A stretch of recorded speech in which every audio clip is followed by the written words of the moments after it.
স্পেনের দক্ষিণাঞ্চলের আন্দালুসিয়ার শহর গ্রানাডা। অদূরে তুষার ঢাকা সিয়েরা নেভাদা পর্বতমালা আর তারই পাদদেশে সাবিকা পাহাড়ের চূড়ায় দাঁড়িয়ে আছে প্রায় ৭০০ বছর আগে নির্মিত প্রাসাদ আলহামব্রা। আরবি শব্দ আলহামব্রা অর্থ লাল দুর্গ। এই লালচে দেয়ালের কারণেই শতাব্দীর পর শতাব্দী ধরে প্রাসাদটি এই নামেই পরিচিত। আলহামব্রা কেবল একটি প্রাসাদই নয়, এটি আন্দালুসিয়ায় মুসলিমদের জ্ঞান বিজ্ঞান, স্থাপত্য, শিল্প সাহিত্য, প্রকৌশল ও আধ্যাত্মিকতার এক জীবন্ত দলিল।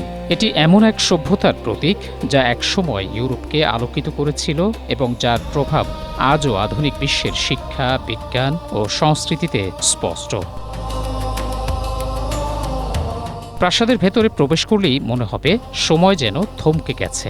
ঝর্ণার টলমল পানি, খেজুর ও কমলা গাছ ঘেরা বাগান, সূক্ষ্ম খোদাই করা দেয়াল, আরবি ক্যালিগ্রাফি, মার্বেলের স্তম্ভ, আলোছায়ার অপূর্ব খেলা সবকিছুই যেন দর্শনার্থীকে নিয়ে যায় ৭০০ বছর আগের নাসরিদ সুলতানদের রাজদরবারে। মনে হবে এইমাত্র হয়তো সুলতান তার সভা শেষ করে পাশের বাগানে হাঁটতে বেরিয়েছেন। ইতিহাস বলছে ১২৩৮ সালে নাসরিদ রাজবংশের প্রতিষ্ঠাতা সুলতান মোহাম্মদ প্রথম ইবনে আলহামব্রার নির্মাণ শুরু করেন। এরপর প্রায় ১.৫ শতাব্দী কাল ধরে তার উত্তরসূরিরা একে ধীরে ধীরে বিশ্বের অন্যতম শ্রেষ্ঠ শৈল্পিক রাজপ্রাসাদে পরিণত করেন। এটি শুধু রাজপরিবারের আবাসস্থল ছিল না, বরং প্রশাসন, সামরিক প্রতিরক্ষা, শিক্ষা, ধর্মীয় কর্মকাণ্ড এবং সংস্কৃতি চর্চার এক পূর্ণাঙ্গ নগরী। আলহামব্রার দেয়ালে দেয়ালে হাজারো আরবি অলঙ্করণ ও ক্যালিগ্রাফির মধ্যে সবচেয়ে বেশি চোখে পড়ে একটি বাক্য, লা গালিবা ইল্লাল্লাহ, অর্থাৎ আল্লাহ ছাড়া কোনো বিজয়ী নেই। নাসরিদ শাসকদের এই মূল মন্ত্রই প্রাসাদের বিভিন্ন দেয়াল, খিলান ও স্তম্ভে শত শতবার খোদাই করা হয়েছে। এটি ছিল তাদের রাজনৈতিক দর্শন, ধর্মীয় বিশ্বাস ও আত্মপরিচয়ের প্রতীক।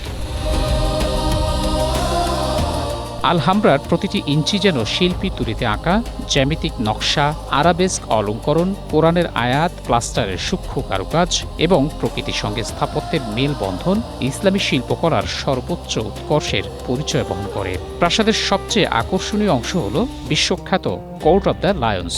১২টি মার্বেলের সিংহের ওপর দাঁড়ানো ফোয়ারাটি কেবল নান্দনিকতার নিদর্শনই নয়, মধ্যযুগীয় জল প্রকৌশলেরও এক বিস্ময়কর উদাহরণ। সূক্ষ্মভাবে পরিকল্পিত পানি প্রবাহ পুরো প্রাসাদ জুড়ে শীতলতা ও প্রশান্তির পরিবেশ সৃষ্টি করত।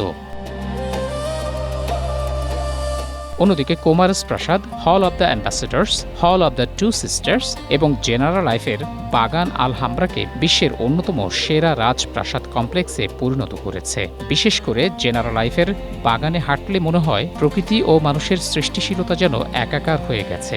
দুর্গটিতে সিয়েরা নেভাদা পর্বতমালা থেকে কয়েক কিলোমিটার দূরত্ব অতিক্রম করে বিশেষ খালের মাধ্যমে পানি এনে পুরো প্রাসাদ, বাগান, ঝর্ণা ও ফোয়ারায় সরবরাহ করা হতো।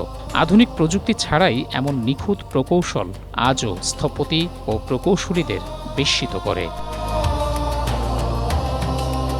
১৪৯২ সালে ক্যাথলিক সম্রাট দ্বিতীয় ফার্দিনান্দ ও রানী ইসাবেলার কাছে আত্মসমর্পণ করেন গ্রানাডার শেষ মুসলিম শাসক সুলতান মোহাম্মদ দ্বাদশ, যিনি বোয়াবদিল নামে পরিচিত। এর মধ্য দিয়েই আইবেরীয় উপদ্বীপে প্রায় ৮ শতকের মুসলিম শাসনের অবসান ঘটে। স্পেনে খ্রিস্টান শাসন প্রতিষ্ঠার পরও আলহামব্রার মূল ইসলামী স্থাপত্যের বড় অংশ অক্ষত থাকে। ১৯৮৪ সালে ইউনেস্কো আলহামব্রা, জেনারা লাইফ ও আল বাইসিন এলাকাকে বিশ্ব ঐতিহ্যের তালিকাভুক্ত করে।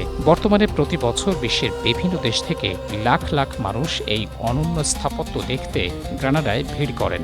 সংরক্ষণের স্বার্থে প্রতিদিন নির্দিষ্ট সংখ্যক দর্শনার্থীকে প্রবেশের অনুমতি দেওয়া হয়।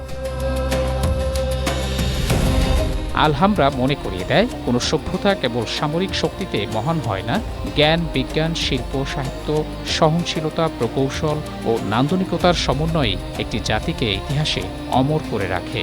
আজও আলহামব্রার লাল দেয়াল, নীরব করিডোর, আরবি ক্যালিগ্রাফি, ঝর্ণার সুর আর ফুলে ফুলে ভরা বাগান যেন ফিসফিস করে বলে, ক্ষমতা ক্ষণস্থায়ী, কিন্তু জ্ঞান ও সৌন্দর্যের উত্তরাধিকার চিরন্তন। Desk report, Asia post.